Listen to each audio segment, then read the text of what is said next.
Hey guys, before this video gets started, I just wanted to preface this by saying that this is not an election prediction. As you can tell from the title, that this is a Democratic dream scenario, even better than a best case scenario, so keep that in mind when you're watching the video, and please enjoy this election night.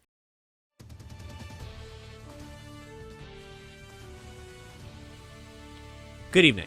Welcome to Election Night in America 2020. Tonight, we have two candidates who have been facing off against each other for such a long period of time. President Donald Trump vying for a re-election bid with incumbent Vice President Mike Pence, and former Vice President under President Barack Obama's administration, Joe Biden, running with Senator Kamala Harris from the state of California. Both candidates would break history. Not a single time in United States history have four presidents consecutively been re-elected. As for the Democratic Party, their history would be the first female vice president and the second Catholic president in United States history. Let's take a look at where the approval rating of President Trump stands today. He is currently at a negative 14% net nationwide, with only 4 in 10 Americans approving of him. Nationwide, this is largely due to the fact that the October surprise came pretty early in the campaign season, really early on in October, and the Trump campaign has yet to recover.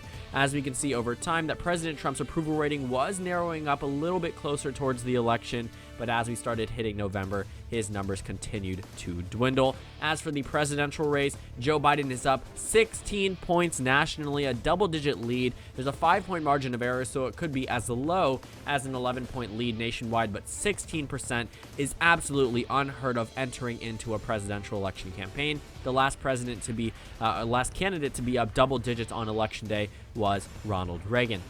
And we take a look at the national polls month by month.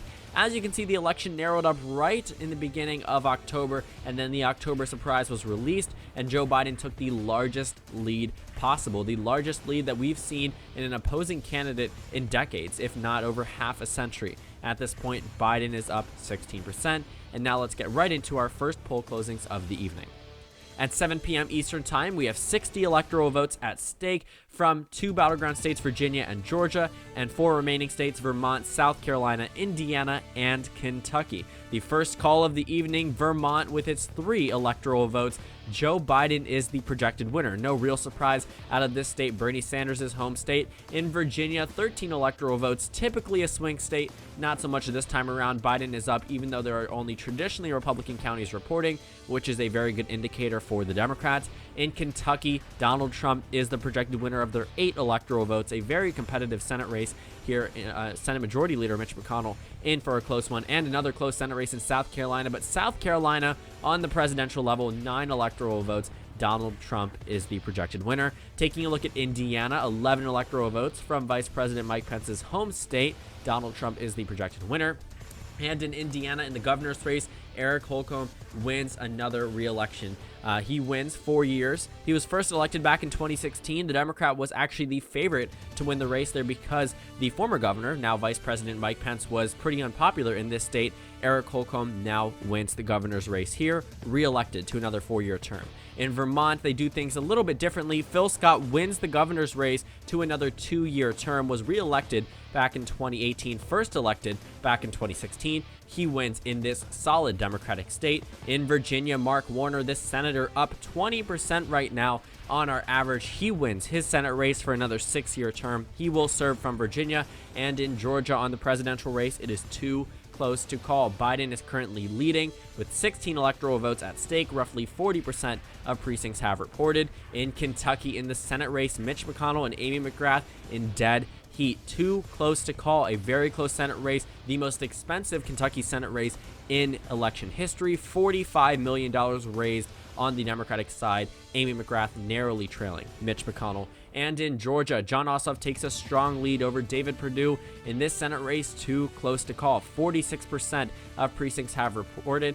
Still narrow race. In the state of Georgia, we're looking at the Senate special election. This is a jungle primary, and what we're seeing now is that Raphael Warnock and Doug Collins are neck and neck. What we've seen is that the remaining candidates have dropped out, and that we're seeing the Democrat at 45.5% of the vote and Doug Collins at 54.5%. However, it is still too early to call because we need to see what happens if any candidate reaches a majority. And in South Carolina, it is also too early to call, not necessarily too close to call.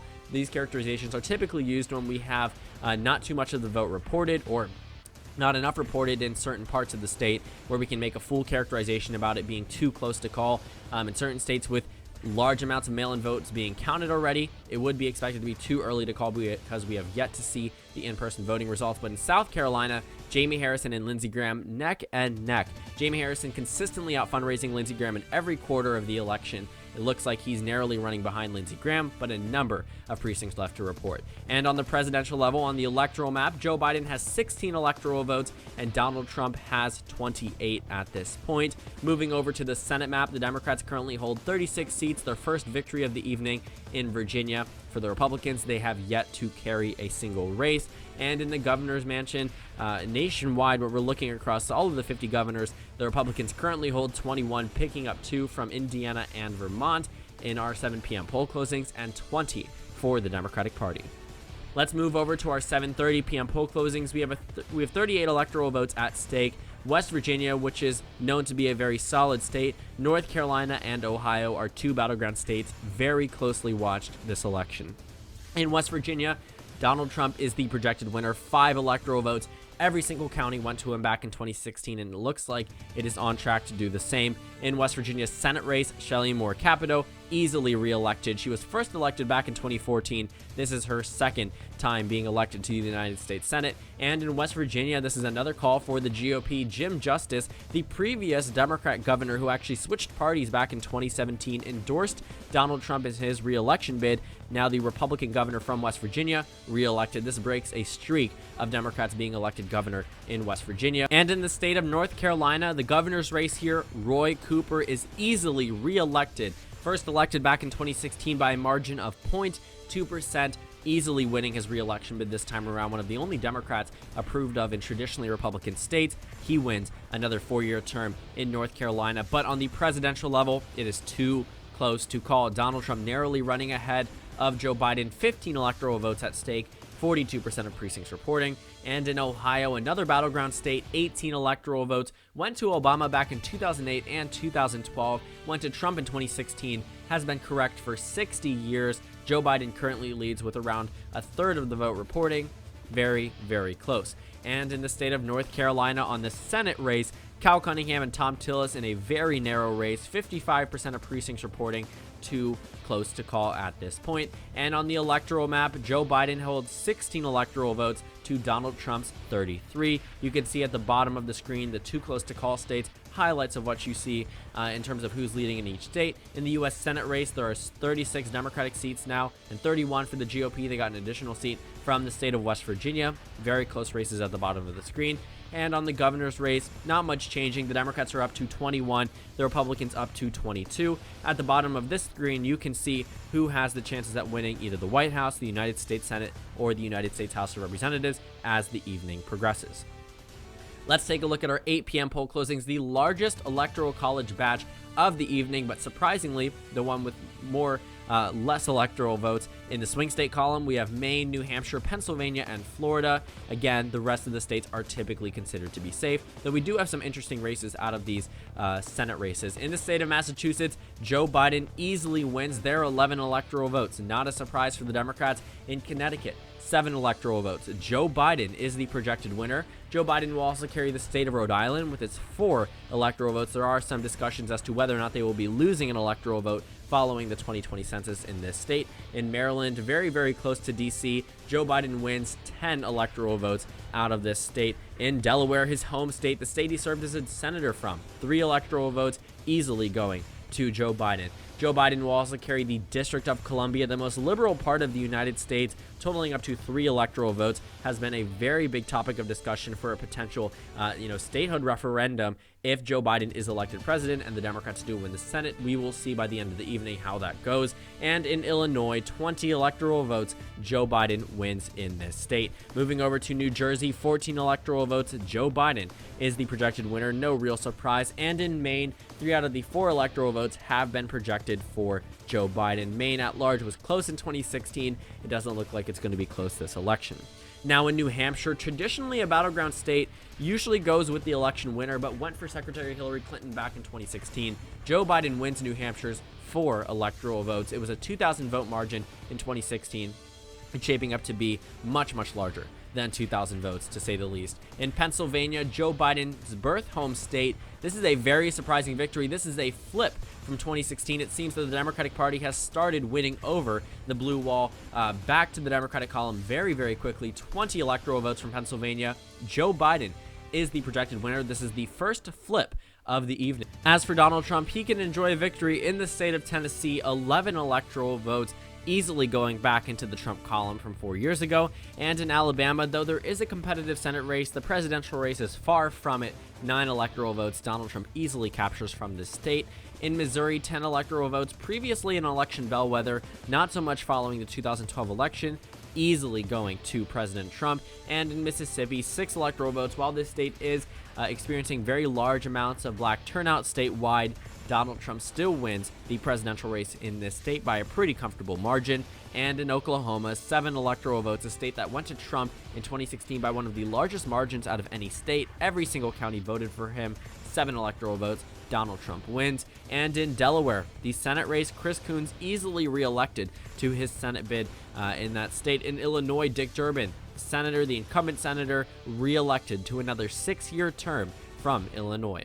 In the state of Massachusetts, Ed Markey, who experienced a competitive Democratic primary against Representative Joe Kennedy III, he won his primary as the incumbent senator, reelected as the next 6-year term senator from Massachusetts. In New Hampshire, Jeanne Shaheen, who normally would have a very formidable opponent, the New Hampshire GOP failed to field a strong candidate here. She now runs ahead of her GOP opponent by 19%, winning her re-election bid to another 6-year term. In New Jersey, Cory Booker, if you recognize his name, it's because he ran for president back in 2020, endorsed Joe Biden promptly after dropping out.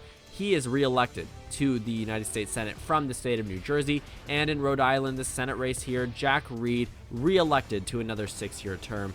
In the governor's race in Delaware, John Carney reelected to another 4-year term. Very safe, very solid Democratic state this time around. In Oklahoma, Jim Inhofe, notable for his snowball senator comments, the senator reelected from Oklahoma, along with a Donald Trump victory on the presidential level. In Tennessee, Bill Hagerty, this is an open race. He will be the next United States senator, never elected to the Senate before, next United States Republican senator from Tennessee, first term for 6 years. In New Hampshire, the governor's race, Chris Sununu reelected. New Hampshire and Vermont both elect their governors every 2 years. Chris Sununu was reelected back in 2018. He will go on for another 2-year term in this state. And in Florida, 29 electoral votes. Joe Biden ahead of Donald Trump by a mere 4%, with 60% of precincts reporting, shaping up to be one of the closer states of the evening. And in Maine's 2nd congressional district, this is a district that went to Trump, swinging over 15% from Obama in 2012 to Trump in 2016. Biden and Trump are neck and neck with 72% of precincts reporting. It's really anyone's district at this point. In Alabama, it is too close to call. With the early precincts reporting from the Republican Party, it actually seems pretty good for Doug Jones, given that he has 39% amongst predominantly Republican areas. Right now, Joe Biden has a share of 24% of the vote. Now, Doug Jones is running ahead of Joe Biden by roughly 15%. It may be enough to put him over the top, but we have yet to see. We have 82% more of precincts to report in this battleground state. And in Maine, too close to call. Sarah Gideon and Susan Collins in one of the closest race, 538's closest Senate race for the 2020 election cycle. Susan Collins voting no on President Trump's nomination of Amy Barrett to the Supreme Court, though it was to no avail. She was confirmed and put on the Supreme Court just a few weeks ago. Looking at the state of Mississippi, Mike Espy and Cindy Hyde-Smith in a very competitive race with 61% of precincts reporting. Nobody expected Mississippi to be this close. It's within a 10-point margin, while the Republican is still expected to carry this state. Very good showing for the Democrats in this state. And in Missouri, too close to call on the governor's race. This is one of the more slept on governor's races. Nicole Calloway actually polling pretty well against Mike Parson, doing better than Joe Biden on the statewide race. Right now, too close to call, with 61% of precincts reporting, a number of counties right around St. Louis to report. So the Democrats do have a little bit of hope, which is why we have yet to characterize this state. But on the presidential level, Joe Biden takes the lead in terms of electoral votes at 115. Donald Trump is at 76. As we take a look at the United States Senate map, the Democrats are now ahead with 42 Senate races in the bag, and that includes the safe states prior to this election, and 33 for the Republican Party. And taking a look at the governor's map, the Democrats are at 22, the Republicans are at 23. As you look at the House of Representatives, the Democrats now have a 9 in 10 chance at retaining control. As for the White House, 72% for Joe Biden and 59% for Democrats in the U.S. Senate elections, but still, both of those could end up flipping in one side or the other. At 8:30 p.m. Eastern Time, we have one state to close, the state of Arkansas, totaling up to 6 electoral votes. In Arkansas, Donald Trump easily wins his election bid there. The last time Arkansas went to the Democrats was 1996 under President Bill Clinton, has not gone to the Democrats since the year 1996. In this Senate race, Tom Cotton not actually facing a single Democrat opponent, facing a Libertarian candidate who's garnering roughly 5 to 6% of the vote and is expected to hit a max of 7% by the end of the evening. Tom Cotton wins his. And on the electoral map, Joe Biden remains at 115 electoral votes, Donald Trump jumping up to 82. As you can see at the bottom of the screen, Florida and North Carolina are still hotly contested. In the United States Senate race, the Democrats remain at 42 Senate seats. The Republicans are now at 34. Let's take a look at our 9 p.m. poll closings. 156 electoral votes with the swing states of Michigan, Wisconsin, Minnesota, Arizona, New Mexico, Colorado, and Texas. Very competitive races. In New York, 29 electoral votes. Joe Biden wins the election in that state. In the state of Michigan, this is the second flip of the evening. 16 electoral votes from Michigan. Joe Biden is the projected winner. He enjoys the victory in a state Donald Trump carried just 4 years ago by a mere 11,000 votes. Biden is up by roughly 60,000 as it stands at this point. In Minnesota, Joe Biden wins their 10 electoral votes. Very solid margin of victory for this state. Donald Trump removed ads here right before early voting began, knowing that this state was practically given up in favor of Joe Biden, and this election night proves it. And in Colorado, 9 electoral votes. Joe Biden wins this battleground state. Went to the Democrats back in 2016. Some thought it would be competitive. As we see it called at poll closing time, absolutely not. And in New Mexico, 5 electoral votes. Joe Biden is the projected winner. In Wisconsin, this is the third flip of the evening, very substantial. Donald Trump's pathway to being reelected is being cut off state by state. 10 electoral votes from Wisconsin. Joe Biden is the projected winner. And in the state of Arizona, this is a big one. 11 electoral votes. Joe Biden wins in this state. The last time Arizona went to a Democrat was 1996 under President Bill Clinton. Arizona breaks its Republican presidential voting streak, and Joe Biden will be the first Democrat to win Arizona in over 24 years. And in Nebraska's 2nd congressional district, this is another flip of the evening. I believe the 5th flip in Nebraska's 2nd district. Joe Biden easily wins the 2nd district in this state. And in Maine's 2nd district, we're piling up the flips at this point. The 6th flip of the evening, Joe Biden wins Maine's 2nd congressional district, flipping back from what was an Obama district, went over down to Donald Trump, which is now back to being in the Biden column. In Kansas, 6 electoral votes is a little silver lining here for President Trump. He carries in this state 6 electoral votes. In Nebraska, the remaining 4 out of the 5 electoral votes from the 1st district, the 3rd district, and the at-large vote. Donald Trump wins the state of Nebraska. In North Dakota, 3 electoral votes. Donald Trump is the projected winner, and it shouldn't be too much of a surprise that South Dakota joins North Dakota by voting for Donald Trump. 3 electoral votes, no surprise whatsoever. In Wyoming, 3 electoral votes. Donald Trump is the projected winner. The largest margin of victory for Donald Trump was actually in the state of Wyoming in 2016. He easily won that state over Secretary Clinton. In Louisiana, 8 electoral votes. Donald Trump is the projected winner. Taking a look at Colorado, John Hickenlooper is the projected winner in the Senate race there. He will be elected for the first time, defeating incumbent Republican Cory Gardner. This is the first flip of the evening in the United States Senate. The Democrats win in Colorado. In the state of Minnesota, Tina Smith, who was first elected back in 2018 following Al Franken's retirement, she wins her first official term as a United States Senator from Minnesota. Taking a look at New Mexico, Ben Ray Luján fills the open vacancy in this state. Open race, the Democrats retain it.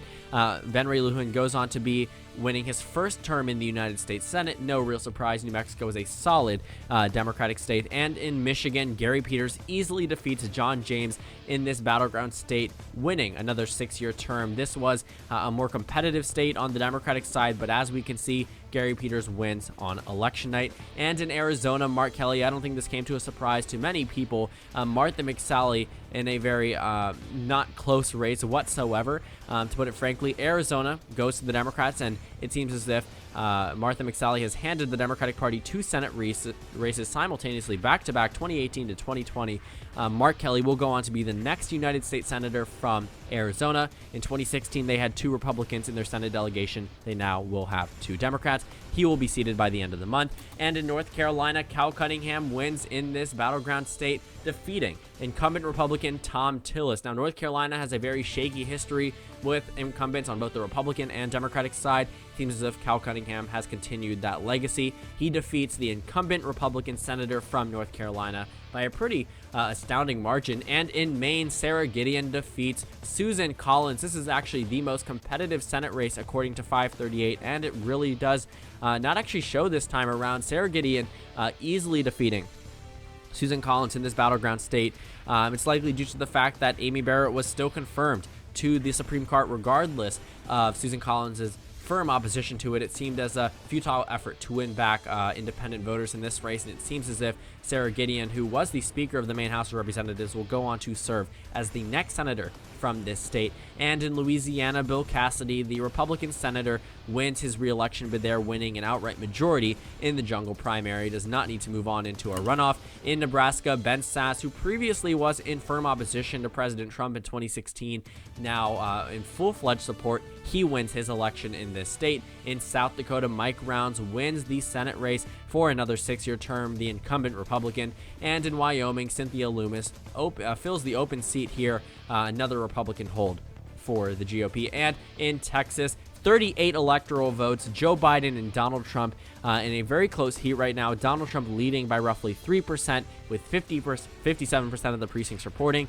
Still a very close race, a number of outstanding counts. And in the state of Kansas, it is currently too close to call on the Senate level. Barbara Boyer and Roger Marshall in for a very, very close race. Roger Marshall currently leads with 52% of the vote to Barbara Boyer's 45.5%, with 29% of precincts reporting. The Democratic Party has funneled in a lot of money into this race, but it looks like as if the Republican Party currently holds a lead in this state. As we take a look at the state of Texas, it is currently too close to call as well. John Cornyn, the incumbent Republican against MJ Hegar, she actually takes a 0.1% lead with 46% of precincts reporting, shaping up to be one of the biggest upsets in Senate history, but we will see by the end of the evening who wins. And in the state of North Dakota, in the governor's race, Doug Burgum, the incumbent Republican, easily reelected in this state, not competitive at all. On the presidential level, on the electoral map, Joe Biden now at 207 electoral votes, breaking the 200 barrier. Donald Trump at 109. Right now in Texas and Ohio, it is currently too close to call. Biden maintains his lead in Ohio. Donald Trump holds on to his lead in Texas. On the Senate level, the Democrats are now at 49 Senate seats. 49 Senate seats with flips in Maine, Colorado, and Arizona. They currently hold 49 seats to the Republican Party's 38, and an additional flip in the state of North Carolina. Kansas and Texas are currently too close to call. And on the governor's map, Democrats hold 22 seats. The Republicans are at 24. The Democrats now have a 95% chance at retaining the House majority, an 80% chance at winning the White House, and a 77% chance at winning the U.S. Senate. Let's take a look at the 10 p.m. poll closings in 3 battleground states and 1 solid state. Actually, not so much this time around. 21 electoral votes, Utah, Iowa, Nevada, and Montana. In the state of Nevada, Joe Biden is the projected winner, 6 electoral votes. He wins this state. Easily won by Hillary Clinton back 4 years ago, comparatively to her other swing state performances. In North Carolina, 15 electoral votes. Yet again, another flip for the Democrats. This is a state Joe Biden did not need to win, but he will enjoy the victory here. The Democratic Party is victorious for the first time in that state since 2008. In Ohio, 18 electoral votes. Joe Biden flips another state. A crucial state for Donald Trump in 2016, has voted correctly with the presidential election winner for the past 60 years. We will see if they are correct by the end of the evening. Joe Biden wins the state of Ohio. And Florida, 29 electoral votes. This is a huge one. 29 electoral votes from this battleground state. Everyone was talking about Joe Biden's inability to appeal to Latino voters the same way Hillary Clinton and Barack Obama did. But what we've seen is that Joe Biden has made up for that loss amongst white and older voters, a very large voting demographic in Florida specifically. 29 electoral votes flipping to Joe Biden. In the state of Montana, however, Donald Trump is the projected winner, 3 electoral votes. No surprise whatsoever. In South Carolina, this is a huge one. Jamie Harrison is real proof that fundraising truly does matter in the Senate race. Lindsey Graham, who was rated safe not even a year ago, loses his re-election bid to Jamie Harrison, who will go on to be one of the first Democratic senators from South Carolina in quite some time now. Jamie Harrison wins in the South Carolina Senate race, flipping it from red to blue. In the state of Georgia, Jon Ossoff defeats David Perdue in this battleground state. Very, very close on both the Senate level here and the special election in Georgia as well. He defeats incumbent Republican David Perdue. He will go on to be the next United States Senator from Georgia. And in Alabama, Doug Jones wins his re-election bid. The first Democrat elected there in 25 years in 2017, won in a special election by less than a percentage point. He defeats Tommy Tuberville in this battleground Senate race. Alabama retains in the Democratic column. But in Mississippi, Cindy Hyde-Smith wins her first full term. She was elected in a special election back in 2018, back in December 2018. She goes on to win the Senate race in Mississippi. And in Iowa, it is currently too close to call. 61% of precincts reporting 6 electoral votes at stake. In the state of Utah, a number of Republican voters writing in Mitt Romney, though he did not officially announce a presidential election campaign. Donald Trump had a plurality of votes with 47.8% of the vote. Joe Biden doing considerably better than Hillary Clinton. This is following Evan McMullen's endorsement. 6 electoral votes, 43% of precincts reporting. Donald Trump leads. And in the state of Iowa, in the Senate race, Teresa Greenfield and Joni Ernst in a close race. 53% of precincts reporting Teresa Greenfield leads Joni Ernst by a pretty considerable margin, but still around half of the votes to come in. Too close to call. And in Montana, another too close to call state. Steve Bullock and Steve Daines are the only candidates on the Senate race, so regardless of the result, a Steve will be elected to the United States Senate. Steve Daines, the incumbent Republican, currently leads the incumbent governor, Democrat Steve Bullock, in this state. And in the state of Utah, Spencer Cox, who had a very competitive Republican primary against the incumbent lieutenant governor, ended up winning. He wins to be the next governor from the state of Utah. And on the electoral map, Joe Biden is now at 275 electoral votes. 5 electoral past the magic numbers of 270 electoral votes. This is the first time in modern history that a Democrat has won before 11 p.m. poll closings. Donald Trump at 112 electoral votes. On the Senate map, the Democrats have won the majority with 52 Senate seats to the Republican Party's 39. And on the governor's map, the Democrats are at 22 and the Republicans are at 25. You can see at the bottom of the screen that the Democrats are pretty much all but secured the Senate, the House, and the White House. And we can see Joe Biden wins the presidency. He will go on to be the next president of the United States of America. He will go on to be serving with Senator Kamala Harris. She will be the first African-American woman, first woman vice president in United States history. Joe Biden elected the 46th president of the United States of America. And with the presidency comes the Senate. The Democratic Party should be very excited that they will be able to go into the legislative season with a very strong majority in the United States Senate, already at 52 Senate seats. The Democratic Party wins control of the United States Senate. They haven't had this type of majority since the 2008 election. We will see by the end of the evening. They are currently leading in a number of battleground Senate races. The Republicans are only at 39 seats at this point. The Democrats win control. Chuck Schumer will be the next Senate majority leader, and the Democratic Party looks like they will be on track to, in turn, pack the courts and pass D.C. and Puerto Rico statehood, which was on their party platform near the end of the campaign season. At 11 p.m. Eastern Time, we have 82 electoral votes from not many swing states, but we have a number of state calls to make at this hour. In the state of California, 55 electoral votes. Joe Biden is the projected winner. He will carry this state, the largest electoral prize in the entire United States. accounts for a very large percent of the electoral vote map. Joe Biden wins in California. In Washington, another West Coast state, 12 electoral votes. Joe Biden easily carries this state. Very progressive state, but he ended up winning this state in the Democratic primary by a very small plurality. Joe Biden wins in Washington. In Oregon, 7 electoral votes. Joe Biden wins the presidency already, but he wins the presidential race in the state of Oregon. And in Hawaii, 4 electoral votes. Joe Biden is the projected winner. This is President Obama's home state. He's enjoying a very comfortable margin. Now a flip from 2016, Georgia, 16 electoral votes, a state that went to Trump by 5% 4 years ago. Joe Biden has swung this state by 7%. He currently is up 2% in this state. Joe Biden wins Georgia. In the state of Oregon, Jeff Merkley, the senator here, wins in this state. No real surprise, re-elected to another 6-year term. In the state of Kentucky, this is a big one. Amy McGrath defeats Mitch McConnell. Mitch McConnell, the incumbent Republican in this race. Amy McGrath, who was, written off not even a month before the election because she was down double digits against Mitch McConnell, made up the margin very rapidly with the influx of money following Ruth Bader Ginsburg's passing away. She has won the Senate race from the state of Kentucky, flipping it for the first time in quite some time now. Mitch McConnell, who has served in the United States Senate for around half a century, he will be defeated, and Amy McGrath will go on to be the next senator from the state of Kentucky, the first woman senator at that. And in Kansas, Barbara Boyer, she will win this election, defeating Roger Marshall, the incumbent representative from Kansas's 1st district. He will go on to lose the race against Barbara Boyer. A number of Republicans warned that if Chris Kobach was the Republican nominee, Barbara Boyer would win the election. It looks like she has won the election regardless. The Democrats have picked up a Senate race in Kansas. This was previously held by Pat Roberts, but he has retired and will be an outgoing senator